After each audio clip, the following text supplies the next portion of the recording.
Welcome to G Fun Facts Online. Take a deep breath. Now imagine that simple act, something we do 22,000 times a day, is one of the biggest environmental and public health challenges of our time. For millions living in cities, it is. The very air that sustains urban life has become a complex cocktail of pollutants, a shroud woven from the dense tapestry of vehicles, industries, and human activity. But in the face of this crisis, a quiet revolution is underway. Scientists, engineers, and city planners are joining forces to re-engineer our skies. This is the story of the urban air renewal. Let's start with the invisible crisis itself. Urban air pollution isn't just one thing. It's a mix, but a few key culprits stand out. The most infamous is particulate matter, especially the fine particles known as PM 2.5. To give you a sense of scale, the diameter of one of these particles is less than 2.5 micrometers. That's about 30 times smaller than the width of a human hair.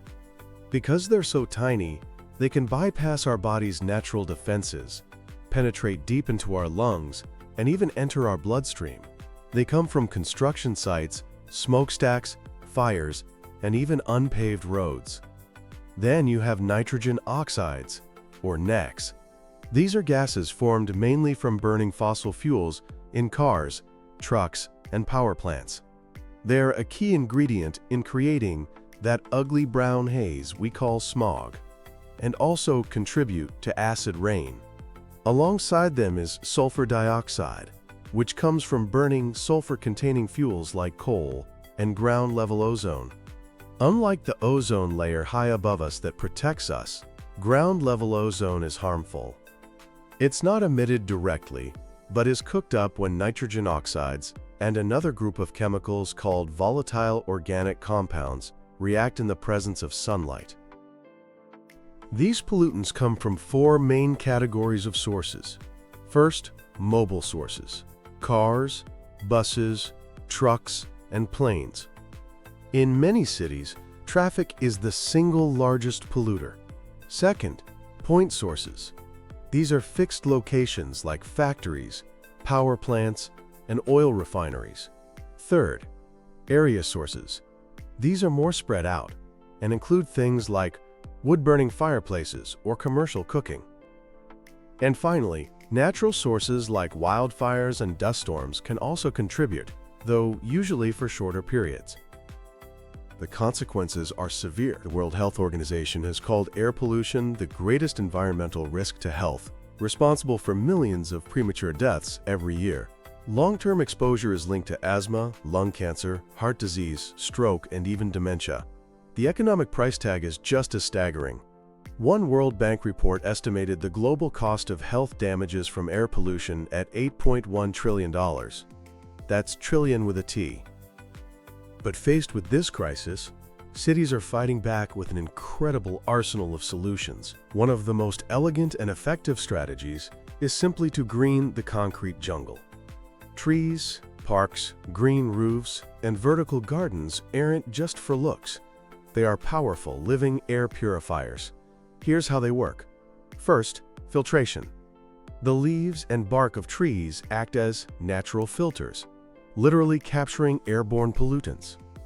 Studies show that urban forests in the United States remove over 17 million tons of air pollution every year. In New York City, one study found that an increase of just 132 trees per square mile was associated with a 29% lower prevalence of childhood asthma. Second, plants absorb gaseous pollutants like nitrogen dioxide and sulfur dioxide directly through tiny pores on their leaves. Third, they provide a powerful cooling effect. By providing shade and releasing water vapor, they combat what's known as the urban heat island effect, where cities get much hotter than surrounding rural areas. This cooling helps reduce the formation of ground-level ozone, which thrives in hot, sunny conditions. For a real-world example, look at Milan, Italy. The city is creating a green river by transforming abandoned railway yards into a connected system of parks, woods, and gardens. This project is expected to absorb 50,000 tons of carbon dioxide annually. Milan is also home to the famous Bosco Verticale, or vertical forest, a pair of residential towers that host over 900 trees and thousands of other plants, effectively creating a high-rise forest that fights pollution and cools the air. Beyond nature, environmental engineers are developing some truly amazing technologies. Imagine a giant outdoor air purifier. That's the idea behind smog-free towers. One of the most famous is the 7-meter-tall smog-free tower by Dutch innovator Daan Roosegaard. It uses positive ionization technology to suck in polluted air, filter out harmful particles, and release clean air back into the city. It can clean up to 30,000 cubic meters of air per hour. As a tangible souvenir, the captured smog particles are compressed into smog-free rings. A much larger experimental tower in Xi'an, China, stands over 100 meters tall. It uses solar energy to heat polluted air at its base, which then rises through a series of cleaning filters. Initial results showed a 15% reduction in PM 2.5 levels in the surrounding area. Another mind-bending technology is photocatalytic coatings. Think of it as creating buildings that eat smog. These coatings, often containing titanium dioxide, can be applied to buildings, roads, and other structures. When exposed to sunlight, they trigger a chemical reaction that breaks down harmful pollutants, like nitrogen oxides, into harmless substances. This essentially turns a building's facade into a giant, passive air purifier. It's estimated that a 100 square meter coated surface can purify as much air as 70 large trees. These solutions are most effective when backed by strong public policy. One of the most impactful policy tools is the Low-Emission Zone, or LEZ. These are areas in a city where high-polluting vehicles are either restricted or have to pay a charge. The goal is to push people towards cleaner vehicles, public transport, cycling, and walking. London's Ultra-Low Emission Zone, or ULEZ, is a world-leading example. A report on its first year showed that the number of older, more polluting vehicles in the zone dropped by 60%. Harmful nitrogen dioxide levels fell by 46% in central London. A 2024 study even found it led to an 18.5% reduction in sick leave and a 10.2% decrease in respiratory issues across Greater London. Another powerful case study is Beijing. Once infamous for its airpocalypses, the city has made remarkable strides. Through a comprehensive set of aggressive policies, they transitioned millions of homes away from coal for heating, shut down coal-fired power plants, and implemented strict vehicle emission standards. Between 2013 and 2022, the annual average concentration of PM 2.5 in Beijing decreased by a staggering 66.5%. It's a powerful example of what sustained political will can achieve. The battle is also being fought on the digital frontier. The rise of smart cities and artificial intelligence is providing powerful new tools. Traditionally, air quality was measured by a few large, expensive monitoring stations. Now, low-cost sensors and the Internet of Things allow for dense monitoring networks that give us a real-time, high-definition picture of pollution, revealing hotspots down to the neighborhood or even street level. This massive amount of data is where AI comes in.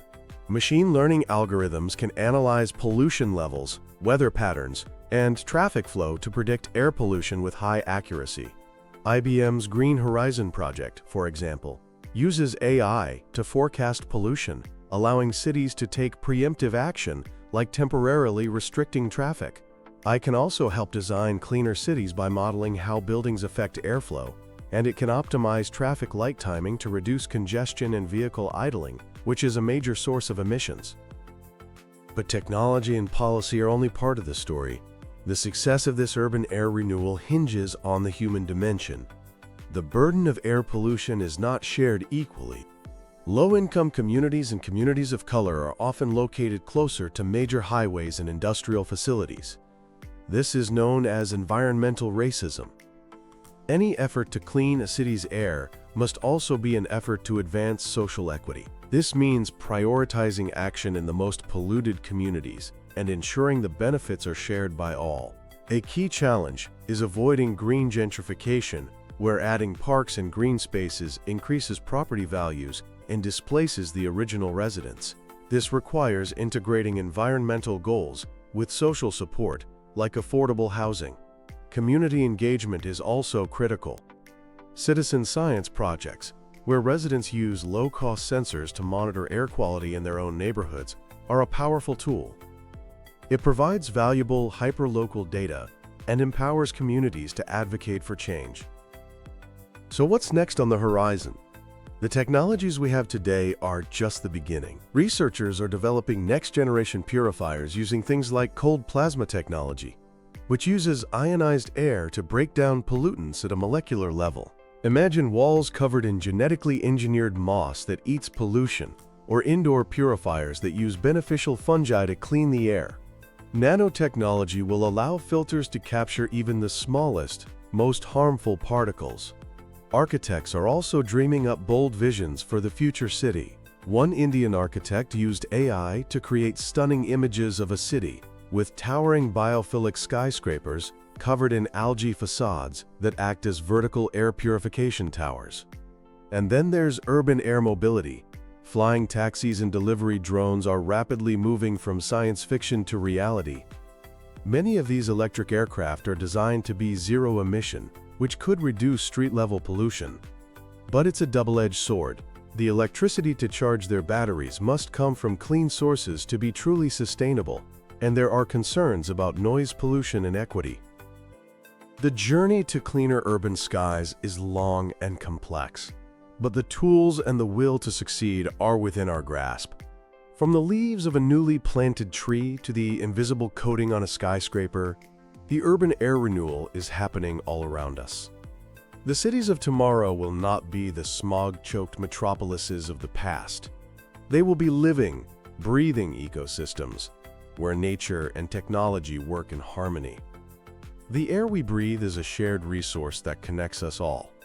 By working together to clean our urban skies, we are not just engineering a better environment, we are building a better world.